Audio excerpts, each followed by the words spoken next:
Hello, everyone, and welcome to Rob Has a Podcast. We are here tonight on the night of the Big Brother Canada 9 premiere. I'm your host, Taran Armstrong, and joining me today to recap this momentous occasion, the first, hopefully completed season of Big Brother Canada in 2 years. We have Aysha. How you doing, Aysha?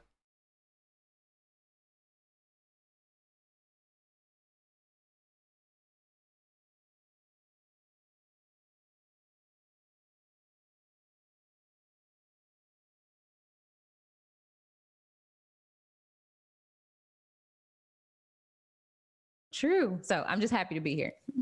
Yes, and sorry for the slight audio issues there, but we're fixed. We're fixed now. Don't worry about it. We just missed a little bit of Aysha's introduction. That's fine. Totally fine. Yes. Also with us tonight is Melissa. How you doing, Melissa?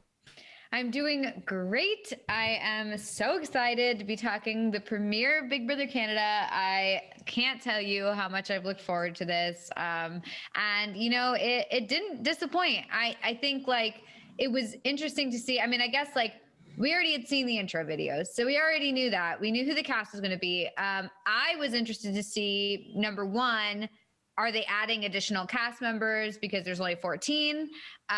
So far, we don't know. And then the other thing was, you know, the captains, how are they going to decide the teams? How are they going to then decide who gets evicted? Is it like Survivor? How are they doing it?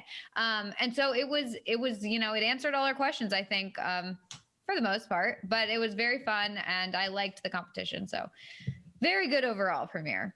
Yes. This was an interesting I feel like the premieres are always interesting. I feel like we get, you know, the first half of the episode is, you know, if you're somebody that follows along with the cast, you know, where we see the interviews and we see their bios, you know, you sort of you already have seen a lot of the first half of the episode, so it's a lot of like rehash. You're just kind of like waiting for them to actually interact in the house. I don't know. I feel like we probably say this, or at least I probably say this every season, but I would have liked to see more interaction in the house instead of like going straight to a comp and then like ending the episode. Yeah, I mean, you do miss that because it's like you want to know what first impressions are. You want to know like what people are thinking. And I do think that like Big Brother US does a good job of that for the most part, you know, because they have them sit around and drink champagne and introduce themselves and like see the reactions that they have to each other. And like, even though they're probably like fake in the diary room, like, oh, she's hot, I wouldn't mind hooking up with her or whatever. Like, at least you get something. So it's like, okay, what are we trying to set up here? Like, what are the two possible showmances, or like, what are, you know, the possible alliances? And I feel like we only got that like once, I guess, like just like a couple people being like, I like you or whatever, and that's it. Yeah, David in the chat with a good point. Aysha, were there any diary rooms in this episode at all, other than like the during the challenge? Right. So I feel like I remembered Brayden at a certain point when in they the were diary getting room. picked. Yeah. That was the only time that we got to see them interact or say something about what was happening. And I think it's because they had to explain the twist like 4 times. Yeah, they had to. I mean, I feel like we buried the lead a little bit. It turns out this is not Big Brother Canada 9. This is Survivor Canada season 1. We are playing a Survivor and not Big Brother this season. It turns out Rob should be on this podcast, I think. Right. Totally. Wait, so can you explain to me now, this is something that I think I just missed, is now does everybody vote someone from one team out, or is it that one team like tribal councils it and vote out? So I believe how this works is that so obviously there are 2 teams. They were picked by the 2 captains, voted in by Canada. These 2 teams competed in this episode, as we saw. And the losing team is vulnerable for eviction. Every single one of them, except for their team captain, Kiefer, who is going to be immune this week at the very least. everybody in the house will be voting for one of the other 6 people on the losing team, except for Tina, the team captain of the other team, unless there is a tie, in which case Tina will break that tie. So I'm so glad that they simplified this game. Yeah, of course. Very, very simple. So there's no nominees. It's just that we already know the nominees because they're that team. It's not like we're going to narrow it down further before we vote. But didn't Arissa say that everyone will vote, including the nominees? So she was just saying like the losing team are the nominees. Okay. Exactly. Okay. And there's no veto. Right. I'm interested to see how this plays out. I feel like Rohan is probably going to go. I don't know. I just feel like I don't think that he's in a good place right now in regards to like his team. And I don't know. He was picked near the end and he didn't like pull through. And I feel like it's an easy out at this point.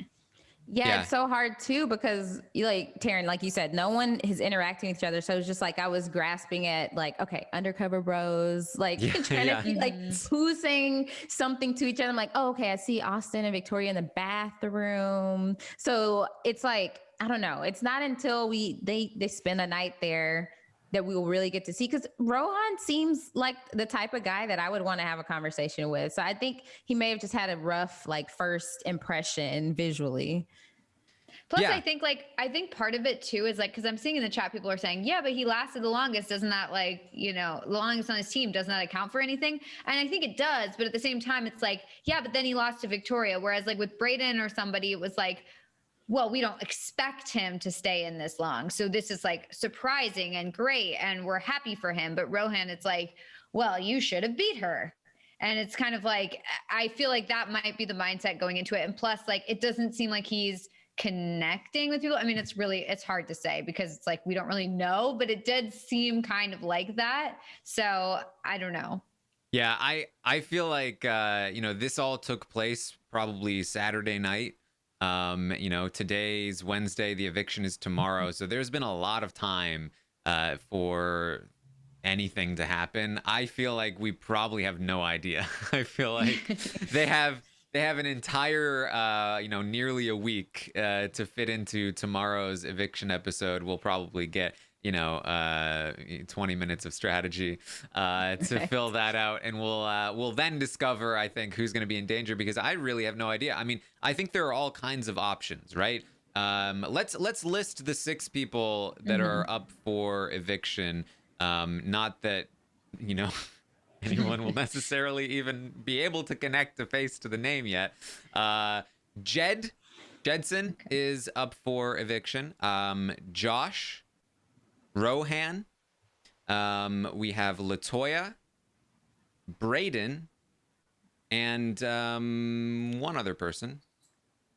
No, it was 6, right? Yeah, there's one more. Okay, that was 6. Or was that 6? Yeah, that was 6. I mean, Julie. I think that Rohan would go just because like I feel like if the other team, if the other team is voting, like they're gonna want to get out the guy who lasted the longest and who was like most impressive. I mean, I think that Jed's on that team, right? Yes. Mm-hmm. So I think like, I mean, if we are to believe that the whole undercover bro thing or whatever is real, then there's a reason not to get out Jed for that side, at least for one of the players. Assuming Tashawn has any influence, right? Yeah, but at least that would be one vote not for him, like is what I'm saying. So like, if the whole team is going to talk and be like, this is who we should get out, it probably will be Rohan because he lasted the longest and it's an easy vote. There's no hard feelings because like, look, like you were the strongest person there, blah, blah, blah. Well, it just seems likely. It just seems likely. To be fair, though, like, was Rohan the strongest one there, or was it just that, Jed got loaded up with much more weight much earlier, right? Yeah, but I think it's an argument to be made that, like, it keeps your hands clean because you're like, well, you lasted the longest, and that means you're a big threat. So we're just going to have to, you know what? We have to vote you out. We don't want to do it, but we're going to do it. Very possible. But if Team Destiny, if they have this mindset, like, okay, let's get out Rohan, I think Tashawn, if he is like if him and Jed are like actually close, Jed is an athlete. Like he is not going to have the mindset like, let's get Rohan out. He's going to be thinking we're playing as a team. We need our strongest players. So he's going to do everything in his power to keep Rohan and then maybe get out one of the first people to drop and try to, or to drop their thing and try to convince Tashawn to tell his team like, no, we need to figure out a way to get this person out. Like, I think if Jed has anything to do with it, he's not going to want Rohan out. It certainly creates like a weird dynamic right off the bat within your own team because you're like, but we're supposed to be on a team and now you're voting for me. Like, I feel like it already just like, it just kind of throws the whole thing off. But I guess that's the point. I mean, it makes for weird like alliances because, you know, you're going to be aligned with people who are on your team just because they're on your team. And yet then you have to like turn against them the second your team loses. I mean, I'm literally like, I get that I'm literally just saying like what Survivor is, yeah. but like it's interesting in a Big Brother Guys, format. This Survivor thing is such a fascinating concept. This is so unique. It's just crazy. It's hard to wrap my head around it. We need to get Shannon Gates on a podcast with us to talk about the intricacies of Survivor gameplay. Yeah, be like, please explain for someone who's more of a Big Brother person. Not that I don't watch Survivor, not that I don't know it, but I do think like in the context of Big Brother, it's a little different, especially because you're living with the two tribes or teams or whatever in one house versus on two separate islands and you only see each other for a challenge. Like I feel like there's a different dynamic there because you're like stuck together. Yeah, Yes. it'd be different if they were like locked in the rooms that they're staying in and can't interact, but they're gonna like they're sleeping there, Right. and they're gonna stay up all night. They're gonna be in the kitchen. They're gonna be in the living room. So they're Plus, they interacting. can talk to each other. Like they can talk to the other team and be like, okay, look, if you get out this person for me, I'll get out this person for you. There's going to be cross-team alliances. Like, I think it'll be very interesting to see how this plays out. I feel like I like the two-team thing versus previous Big Brother seasons where it's been like four small teams. I kind of like the idea that there's just like more people, two teams. It like kind of creates that dynamic. Yeah, I would say the biggest difference with Survivor, I believe Survivor has done both of these things in smaller doses. We have one world where both tribes lived on the same beach, and I think was it Fiji or was it another season where they had everybody, regardless of tribes, casts a vote. That might have been on like Game Changer. I don't remember, but they've definitely done that one before as well. But basically, the other team is also going to be voting. So there are going to be, seemingly conflicting interests here, right? Where on your own team, you want to keep the strong players because you want them there to win the challenge so that you're not vulnerable in the next week. The other team might want to get rid of the stronger players because that would help them beat that other team and then be safe for that week. So those conflicting motivations should help keep the teams divided, but it's not necessarily going to be the dominant strategy to go along those lines. That's sort of what Survivor players have figured out, which is that, like, sure, in the short term, having strong competitors on your team or not having strong competitors on the other team can be good for you, but you need to think about your long-term strategy. And at the end of the day, I think a good player or good players on this season will probably recognize we want to just keep the strong players in if we get along with them, because once this whole team thing stops working, we're just going to run the challenges like we've been doing in the last few seasons.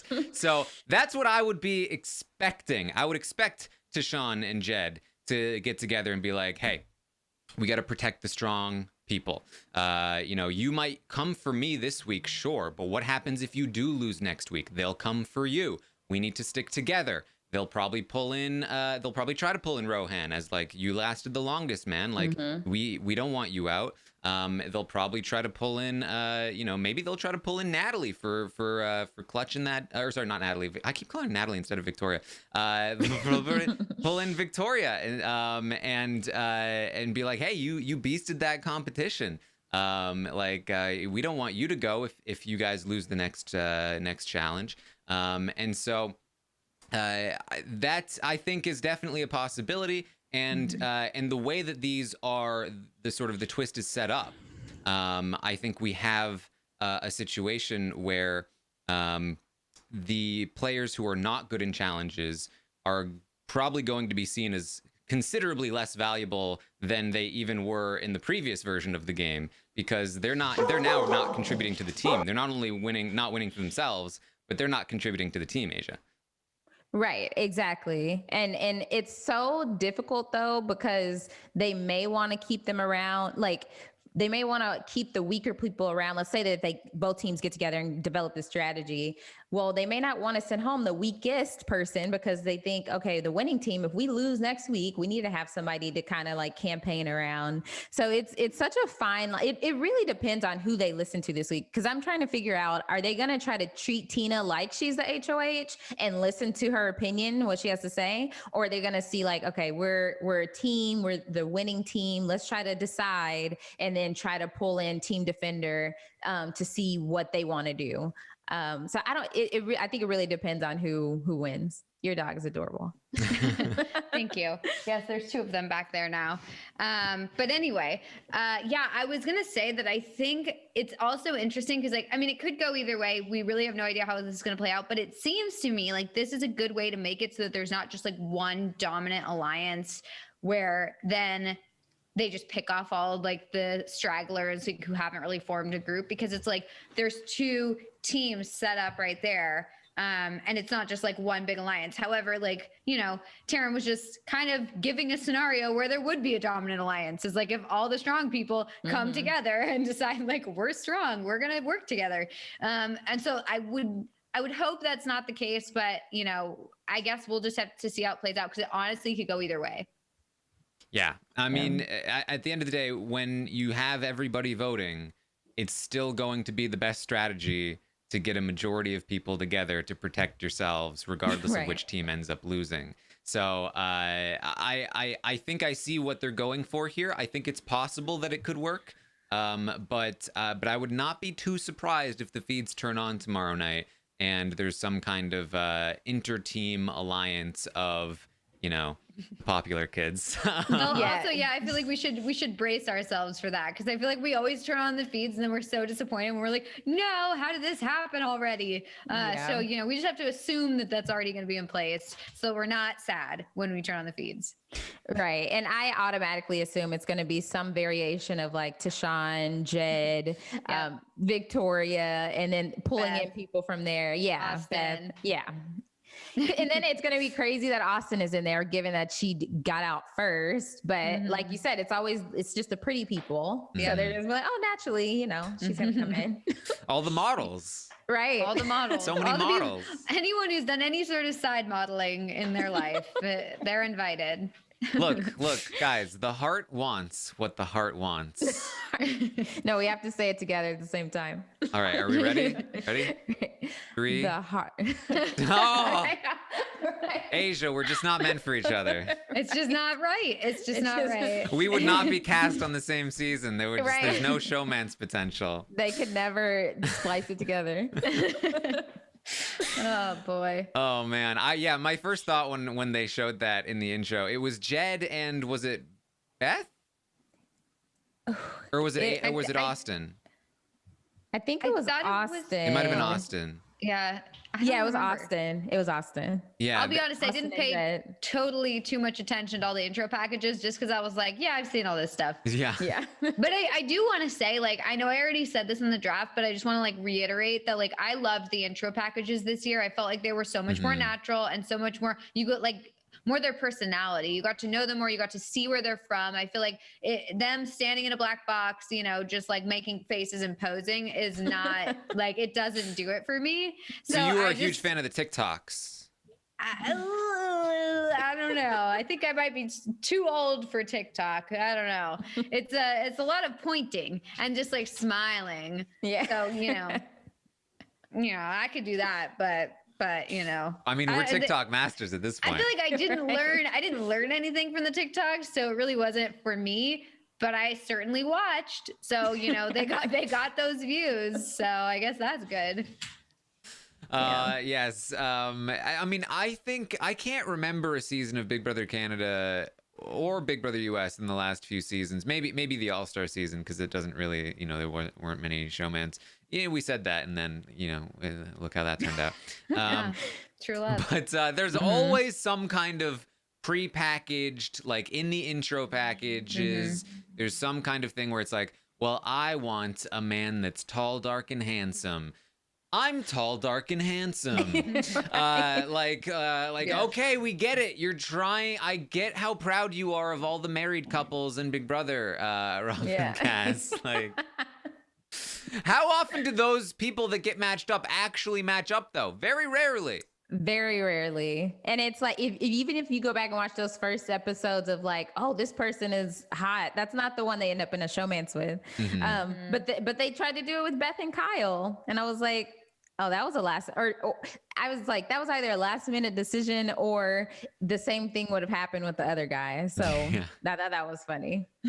Yeah, there was a little interaction between Beth and Kyle. I don't know if you guys caught this, when they got picked on the same team, and she was like, "Tie me up," and then he was like, "Okay," and she's like, "I've got BO. It's Team BO," or something. Like, I was like, "Is He's this like, you stink?" Is this flirting? I can't tell.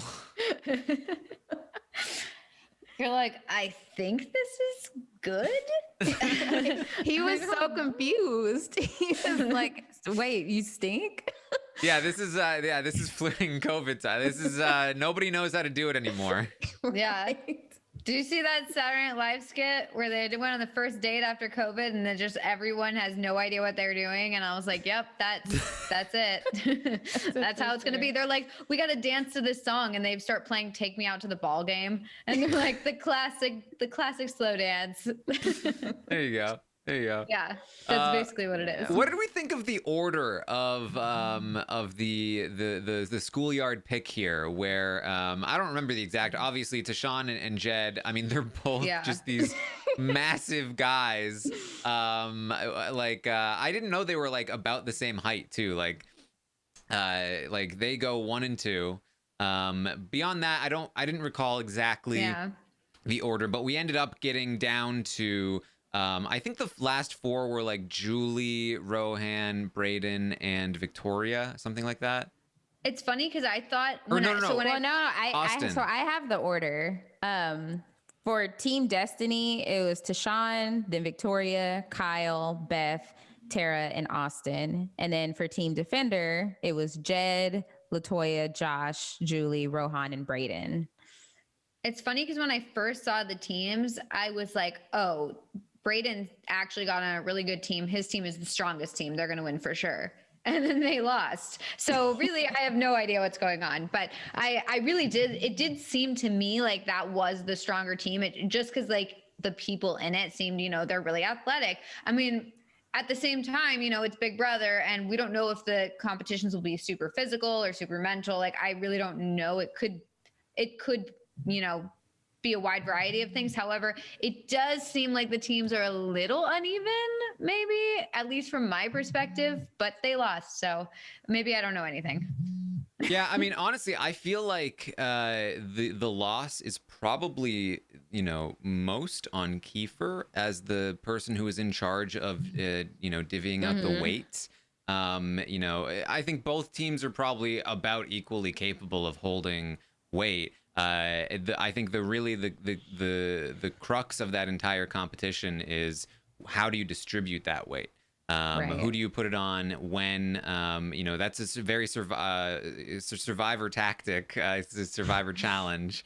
When somebody's already struggling, you don't put any more weight in their bucket because they're already going down. You're just wasting weight on them at that point, right? There are like a bunch of like small little things that you should do when you're the person distributing that weight.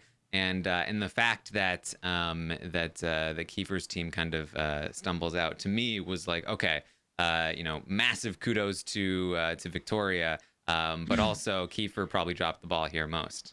Honestly, Victoria was super impressive to me. I really did not see that coming at all. Like, I was shocked. And I mean, I have to say, like, I underestimated her physically. Like, I believe, like, she had said something about being athletic a little bit or something, but it wasn't like play it up like everybody else who said like, I'm super fit. Like, I'm all about sports. I'm all about like fitness, whatever.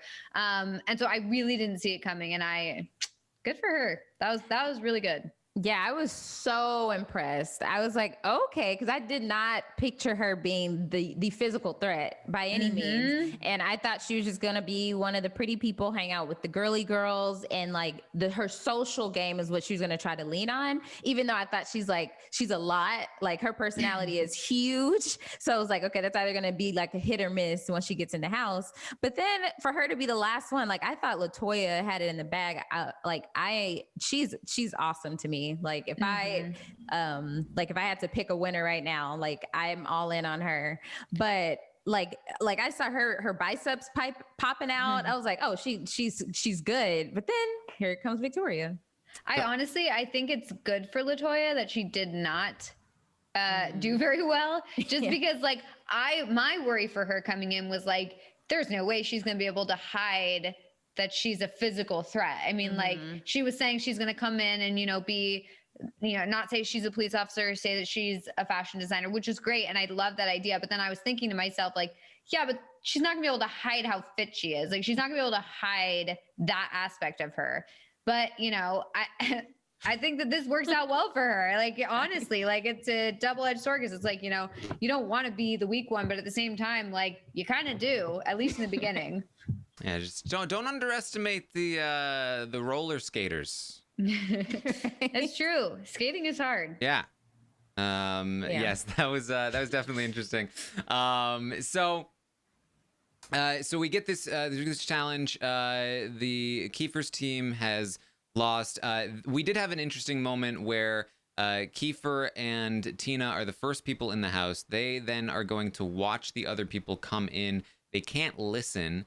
I wasn't entirely sure what the point of this was. Yeah. I feel like I number one, I don't love it because like, okay, cool. So you just get to see people walk in. Like, what good does that do? Not only that, like you lose valuable time.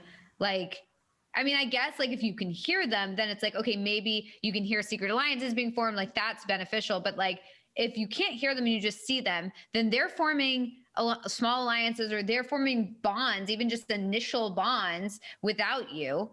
So that's not good. And then when you finally come in and they say they've been watching you, it's like everybody in there is going to be like, that's not good. I don't like that they were watching me. So they already have this like weird feeling about them that like they got to see more than I saw. What if they know something? What if they saw me talking to this person and now they suspect that I'm working with them? Like, I just feel like it creates this divide between them and the group. And then especially when they parade them out as captains, it's like, oh yeah, and Canada loves them. And here's your captains picked by Canada, hand selected. It's like, well, okay. So then that's not great either, because it shows that like, okay, they already have a leg up. Canada already knows about them. They must have seen their bios. There must be something interesting to them to make Canada pick them. Like maybe it is like a Derek situation, where Derek was picked for Team America because of his story about being an undercover cop. Like, I mean, you don't know. So I think that like it creates a bad situation for Tina and for Kiefer, that's how you say his name. Like, I just feel like it's not good for anybody. And then there's no point to it. It's like they didn't learn anything from it. Like, I don't know. Yeah, what was like literally the only purpose was to see what they looked like before walking the room. So they didn't have to like scope everyone out at that moment, like to see their height, their build, everything like that. Because it's not like they got to interact a ton. So there was nothing they could get out of people, because what's one person talking to another person? That's not, they have a final two. No, they're learning each other's names. So it's like, I don't know. Or you could like suspect that someone is creating a final two, even though they are just learning each other's names, because a handshake in this context could literally mean, hi, nice to meet you. But it could also mean like, hey, undercover brothers, final two, undercover brothers, shake on it. Like, I feel like it could mean anything, and you could get the wrong impression of literally everybody. Yeah. I mean, that's after season 7, the advice was don't do anything right away. Don't go into the pantry right away and make a Final Four alliance. Wait a little while to make sure everyone's there first. But yeah, I will say this. this is an improvement over last season, where like last season they got them all together and they were like, so Canada voted, and here are their least favorite people. It's like, okay, this is at least a little bit okay. Canada vote. Here are their 2 favorite people. Like at least we're going nicer. positive instead of negative. That's a slight improvement here. But even the reveal was crazy because, like they paraded them out, like, here are your captains. But Arissa said, like, Canada has been voting. Before they knew there were 2 people hidden. So you have people thinking, oh, for sure, I was voted. I was like, even the look on Rohan's face was like, oh, maybe I got it. And then just to be shut down to find out, oh no, it's 2 people y'all haven't met yet were voted. It's just like, I'm glad that both of them are safe, because that just puts a bad taste in their mouth a little bit. But I mean, we'll see how it pans out. Plus, I think like for the future as well, like I don't even think it just influences like this week. I think that because it's like, oh, okay, cool, they're safe this week. But then I think there's an issue that like, you know, in Big Brother Canada votes for certain things. Like sometimes Canada votes to like nominate people or make someone HOH or give someone a secret power. And I feel like if you know that already off the bat that somebody is a favorite of Canada's, like whether or not they end up being a favorite of Canada's, we think at this point they're a favorite of Canada's because they've been voted, you know, by Canada They're to be the predisposed captains. to be fan favorites. Yeah. Exactly. And so it's like, you would think in your mind, like, okay, I want to get out somebody who would take that from me, like who would take that Canada's favorite designation from me. So I got to get rid of these people. Like it puts a target on their back. It separates them. It makes it so that they're like above them or whatever, because they're captains or whatever. I don't love it. I feel like there's no benefit to it, at least from my perspective. And there's no benefit like television wise either, just because like they're standing in there silently, except for like Kiefer being like, let's make it boys versus girls. And Tina just shuts him down. Like, no, we're not doing that. It's like, oh, now next scene. It's like, okay, so really this happened. That like I liked Kiefer. I've liked Kiefer since the preseason. I think that he could be very fun. That definitely gave me pause when it comes to like his strategic acumen. That even if it's a joke, even that he would say that to Tina, who clearly was not into it. Was like the humor is already falling flat if it's a joke, and if it's not a joke, ill-advised. Yeah, if it's not a joke, it's bad, and if it's a joke, it's also bad. Exactly. Were y'all surprised they were voted the captains? So my prediction, and I put out a poll, I put out a survey that I asked the audience, who did you vote for the captains, and Kiefer was the second most voted for person with 26% of the vote. The number 1 person was Julie with 43% of the vote. Number 1 by a mile. It was Julie, and then Kiefer. Tina was down in 6th place with 12% of the vote. I really thought it would be Julie and Kiefer. I was definitely surprised that it ended up being Tina and Kiefer. Now, Julie has a very successful YouTube channel. She already has a bunch of fans. I think that's where I came from when I thought that she would have it. But on top of that, like, you know, the people who voted in this poll aren't Julie YouTube fans. They're, you know, Rob as a podcast fans who they really liked Julie, as I did when we saw her preseason stuff.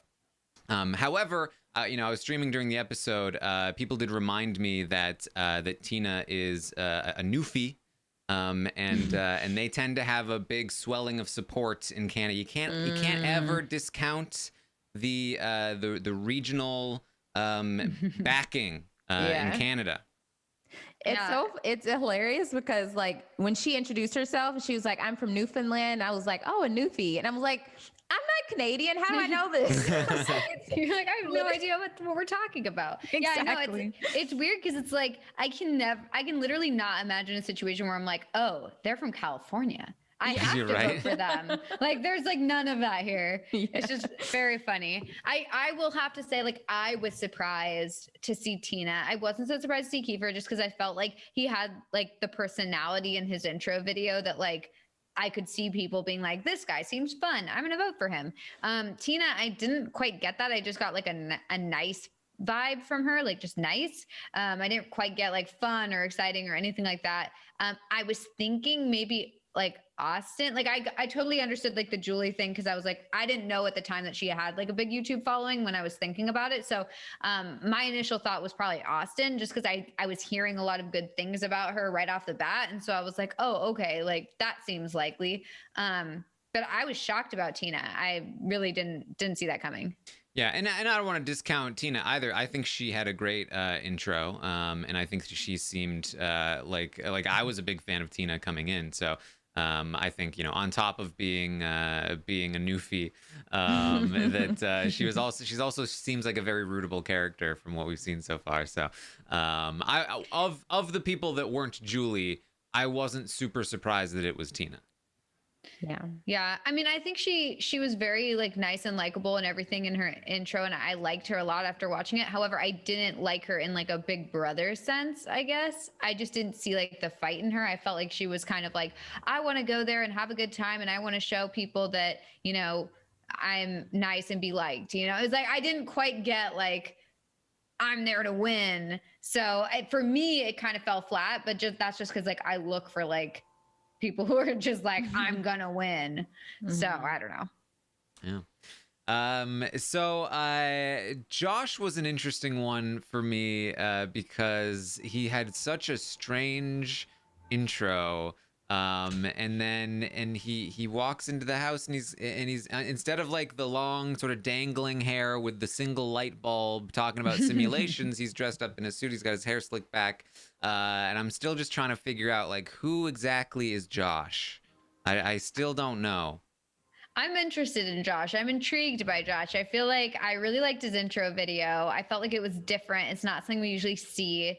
And at first I was a little nervous because it was like, in his intro video, he's like, I'm a lone wolf or whatever. But then he was like, oh, I can't wait to interact with people. I've missed interacting with people so much. And so I'm like, oh, okay. So he like does like people. Like maybe he's a lone wolf, or he wants to think of himself as a lone wolf, but like, he's not just going to like hang off in the corner by himself. He's going to like converse with people and actually like build relationships. I feel like I get a good vibe from him.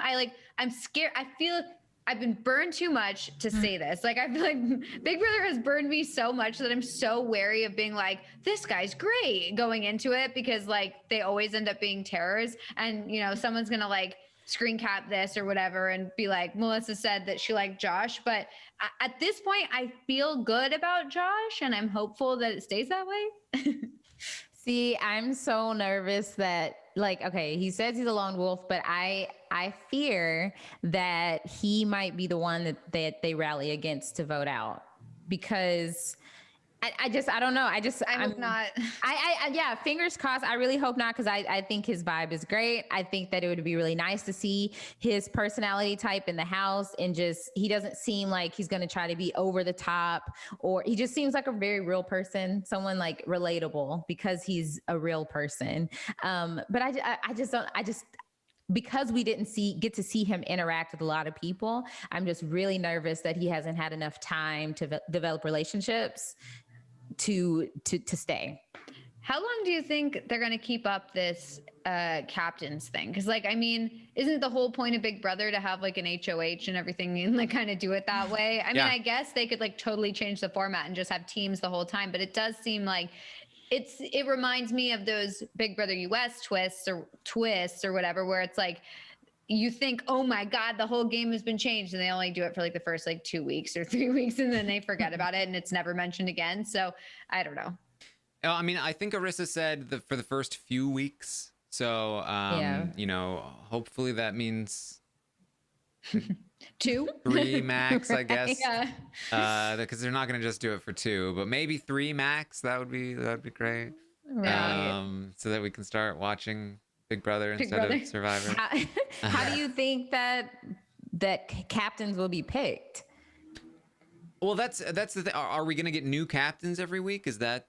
They have to do that. I feel like they'd keep it the same. I feel like it's really? like, I mean, yeah, like just because I don't think they'd stay immune, right? No, I don't think they'd stay immune. Yeah, Maybe they it's wouldn't just have a just first week immunity. thing. But I will say that it could be an interesting twist in that they have to pick new teams each week. Like it could be interesting to see like, okay, now that these are the teams for this week. Now next week, here are your new captains. They pick new teams, and then we go from there. The only thing is that opens it up for a dominant strong guy alliance, who just pick each other. So no, scratch it. I don't want it. Go back. It's like a think tank all over again. Yeah, I want the other way. We had so many great ideas the other night. This was not one of them. Dead? This is not one of them. I just hope that they do change captains week to week, only because I don't want them to have this view of Tina and Kiefer that like they're the leaders. So then as soon as they get a chance, they're going to vote them out. Because if they don't change them and then they just vote out the captain, then they're going to have to come up with a new team captain anyway. So it's like, why not just do that week to week? Yeah. I mean, what's the captain role at that point? Just they're immune for the week? Would it be like a challenge? Maybe top 2 finishers are immune. They're in each team, and they're immune. But then you're just like, I don't know. Yeah, because with no HOH and no veto, we have room for another competition. And then the winning captain is always like. The winning captain doesn't vote, so then they don't get blood on their hands or whatever. So, maybe they are setting it up for like some type of captain's competition. Like, I don't know. Oh, is this true? Rain says, James says, Arissa said there will be an HOH next week. I don't remember. Okay, only this week? Yeah, I don't remember hearing that, but I don't remember hearing that either, but it's possible I just missed it. I mean, so how would that work? Would it be like would they just have an HOH and then 2 teams still, or maybe it would be similar to like BB18, where if you win HOH, your team is safe from you, but so then you just nominate 2 people from the other team, something like that, maybe.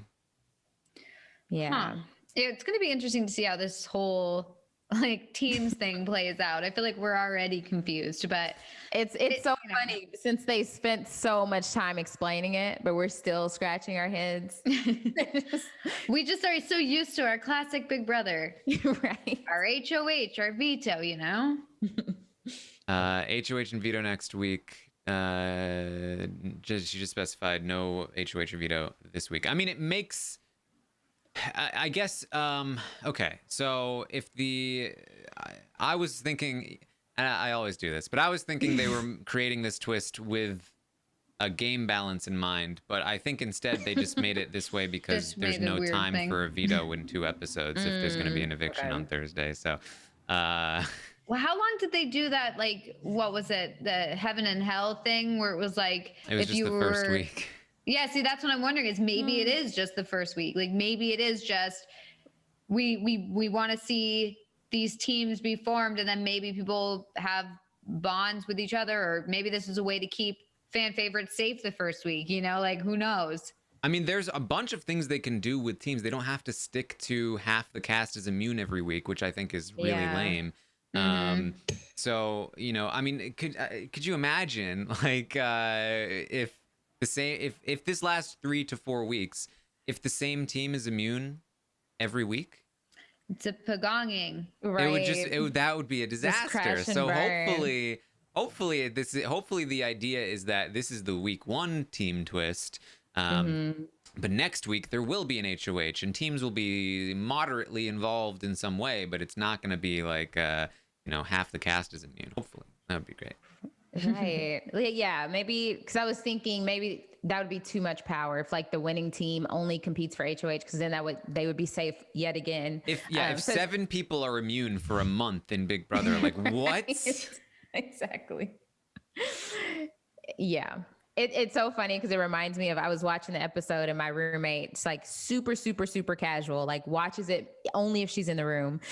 She was like, oh, wait, there are 2 teams. Isn't that like basically BB20? I was like, oh, yeah. Level 6 in Falte. Yeah. Yes, these ones are on purpose. Right. Created by the producers. Yes. So that was really, I mean, there wasn't a ton to this episode. I did feel a little bit like, and again, I feel like I usually feel this way with the Big Brother Canada premieres. I felt like I wanted more. Yeah. Yeah. And I'm probably going to feel the same way after tomorrow night's episode. But then the feeds will come on and I'll be like, Yes. okay. And then Yeah. you're like, well, too much. I wouldn't have been mad about like an hour and a half. I Maybe feel like they 2. should have had a longer. Like, I just feel like if you're gonna release the cast videos early, which I love, please keep doing it. That's great. They should at least then give like a 2-hour premiere or like an hour and a half. So that way, like the people who have, the dedicated fans or whatever who have watched all the intro videos already aren't just sitting there for the first like 30 to 45 minutes being like, okay, I already know all this. Like, I want something new. Yeah, I mean, I think I say this every season, particularly with Big Brother Canada, and I think this was sort of a better version of what we've seen before.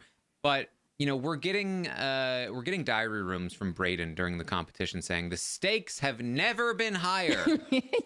And I'm watching and I have such a disconnect with what I'm seeing because I feel the complete opposite. I don't know any of these people yet. I've barely seen them interact. Like, I barely even know who's on what team or what one winning over the other would even mean at this point. So I really just, the entire competition, which could have been really tense if I was already invested in the characters, just fell completely flat for me because I was like, I mean, okay, impressive, Victoria, but I didn't really mind either way because I didn't really know who any of you were. Yeah, I feel like one of the only reasons I like really cared about like who was winning and losing was because of our draft. I was like, okay, wait, so I have 2 draft members on this team and 2 draft members on that team. Okay. Melissa's dogs were very into it though. They they already have favorites. Right. But yeah, I think for me, at the very least for me, the premiere should be about finding out who these people, getting to know the cast, and the intros are great for that. I love the intros. Even like I will not complain about the intros at all, even though I've seen them already. I know that when I was young and I watched Big Brother US and I wasn't looking at bios and videos beforehand, I always loved the intro portion of the premiere because I was getting to know all the new people and I was like, ooh, this person looks interesting and this person looks fun. And I was getting excited watching the intros. I was like, oh man, all these people seem so great. I can't wait to see them interact. But the second half of the episode, instead of having like this big competition, I really would have liked to have just gotten to see their first conversation and diary rooms about like, this person seems like a jerk and this person seems super hot and like whatever else they like to say about each other. Like, I want to know what these thoughts are. And it's gonna feel a little bit weird to have like all of these, I hope that we don't start the next episode and they're already like, so we've got to start doing this. Like, wait a minute, you still haven't gotten to know each other. I haven't gotten to know you yet. Yeah, it's so hard because I literally think that's what it came down to, is needing more time. Like, I understand if they want to send someone home tomorrow that we needed that comp tonight, and it wouldn't have made sense for that comp to be like 2 minutes because you need to see the struggle. The fact that it went over an hour, like that's crazy. That was impressive. You hardly see that. But it's just like, yeah, by the time someone goes home tomorrow, I'm not going to know much about them besides a few words. I feel like you don't really ever get to know like the first boo. It's unfortunate, but it does feel that way where it's kind of like, well, guess we'll never know. Like, this could have been a good person, but we don't know. Especially in Big Brother Canada because the feeds don't even come up.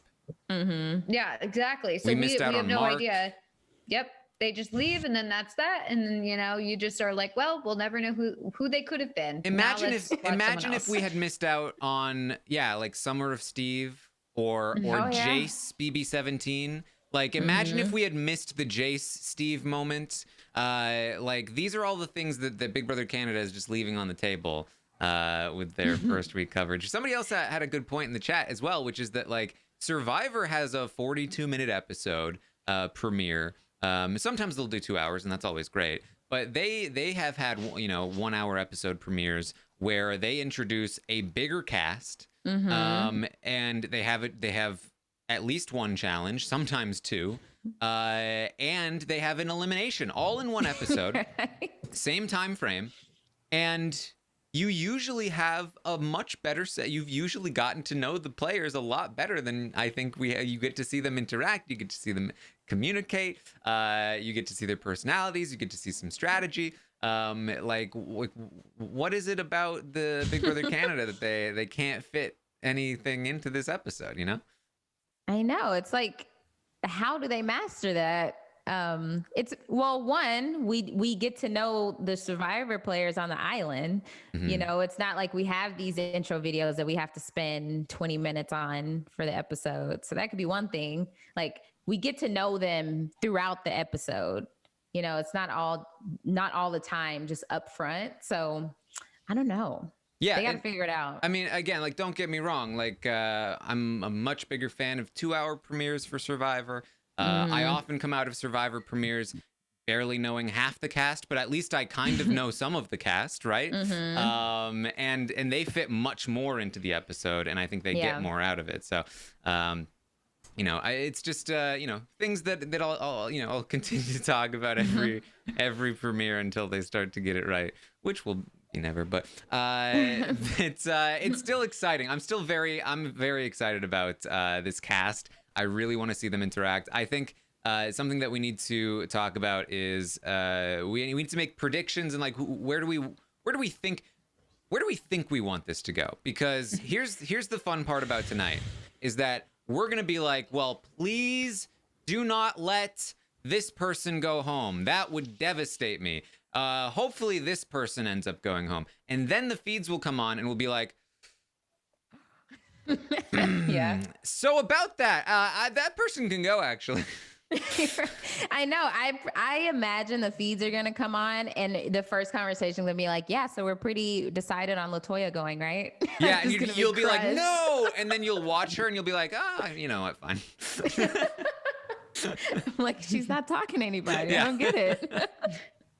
It's always funny how like you never really know what's going to happen when the feeds first come up. I just remember when like the feeds for, what was it, Big Brother 19 come up, and like Jessica and Cody are in bed together and like are clearly in a showmance, and we were all like, no, we were like, no, Jessica, what are you doing? So yeah, I feel like you really never know. Like it's going to be interesting to see like who likes each other, who hates each other, who's friends, who's not friends. Like it's always first week of feeds, or like first like night we get feeds is always so exciting, because you're just like, it's a mad dash to try and figure out who's friends with who's targeting who's in alliance with who, what's happened since the feed, like before the feeds came on, you know? So I'm very excited. Yeah. So we've got Jed, LaToya, Josh, Rohan, Julie, and Brayden. For me, I'm like, I've such high hopes for Julie. I just don't want to see Julie go. But you know, for all I know, the feeds could start and she's a total flop or whatever. But like, I hope she's not. I feel like there's a lot of potential there. I really don't want her to go.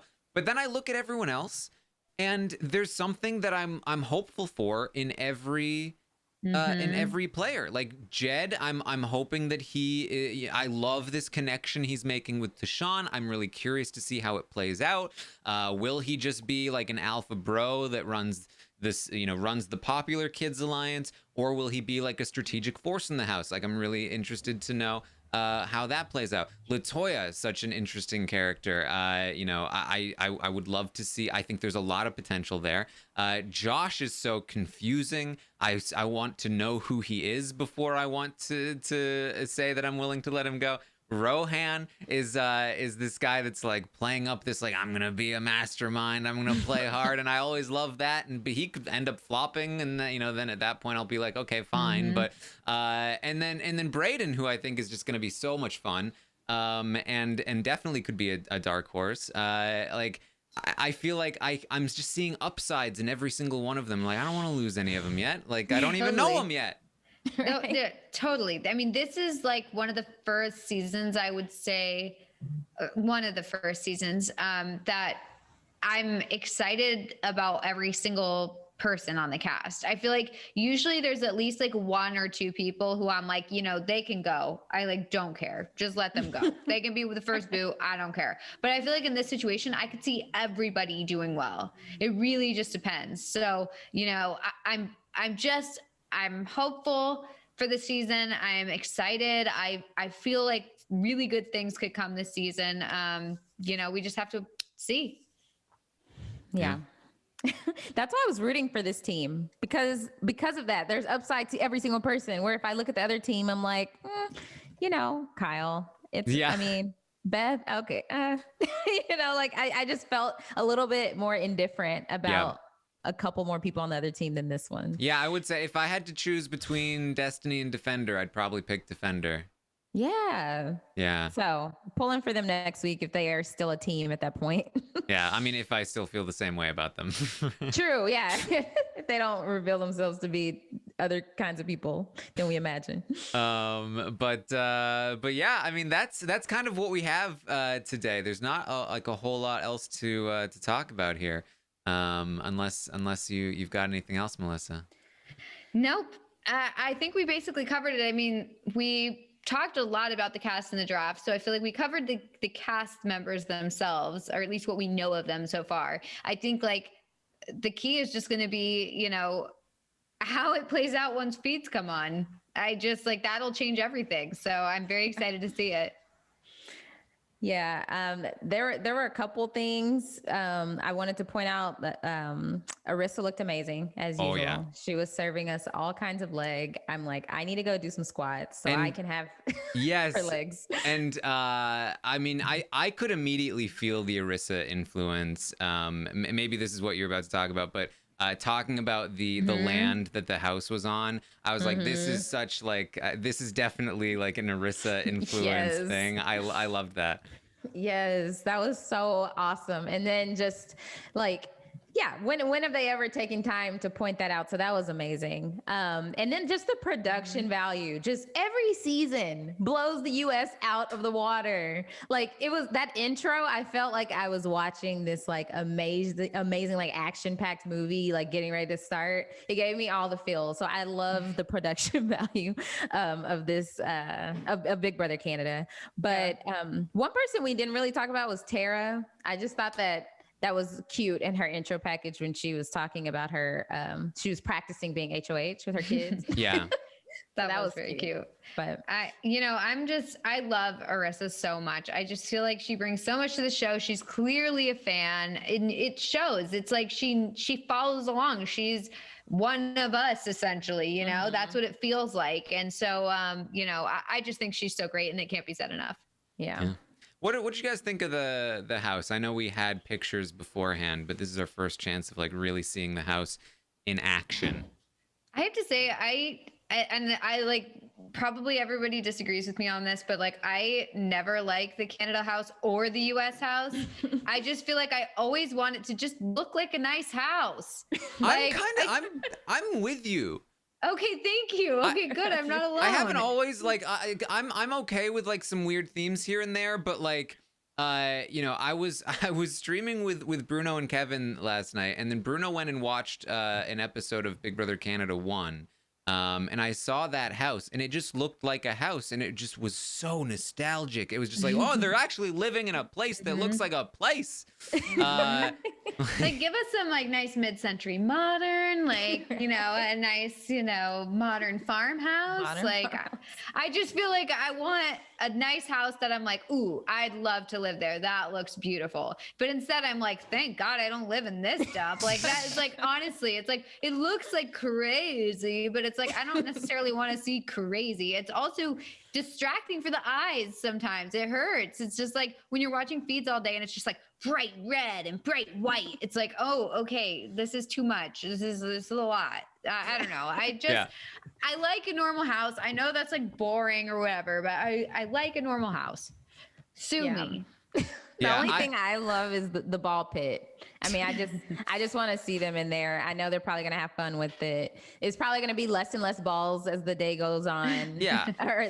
I'm So wondering how long that will last. If they're really like they're just, not attached in any way. Like, I read a comment or something where someone was saying, I'm just waiting for the day when two people are in the ball pit, like whispering, and I have the volume turned all the way up. And then all of a sudden, like someone jumps into the ball pit or whatever. And it's just like so noisy and and loud, and their ears are just like, ah. Someone in my chat pointed out, and they were so on the ball, no pun intended, looking out for this, but the fake plants. First of all, I can appreciate the narrative of why it's like an overgrown BBCAN 8 house.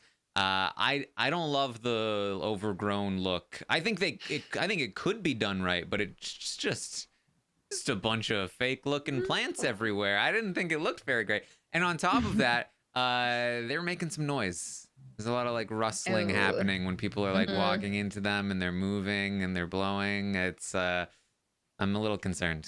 Yeah, how long are these plants going to last before they're like, it's too bad for the sound. We need to remove them. I feel like I wish they had real plants. I know that's like, it's hard because it's like, well, who's going to take care of them? We can't guarantee there's going to be a bunch of dead plants everywhere. But like, I feel like it would look so nice if it was just like a beautiful, like jungle-esque, nice house with plants, actual life, but I get it. There are constraints, but yeah, right. I'm not a huge fan of the fake plant look. What do we think of these names, by the way? Destiny and Defender. Where did this come from? Defending? Yeah. Here's what I thought. Okay, here was my initial thought, was that there's going to be two like alumni who come in and they like help coach each of the teams, and they're defending their legacy, or like their destiny is to win or whatever. Like that's what I thought it referred to, was like these past house guests who are coming in. Well, it seems like we're not getting that. So, I mean, who knows? But at this point, it seems like we're not getting that. So now I have literally no idea what they're talking about.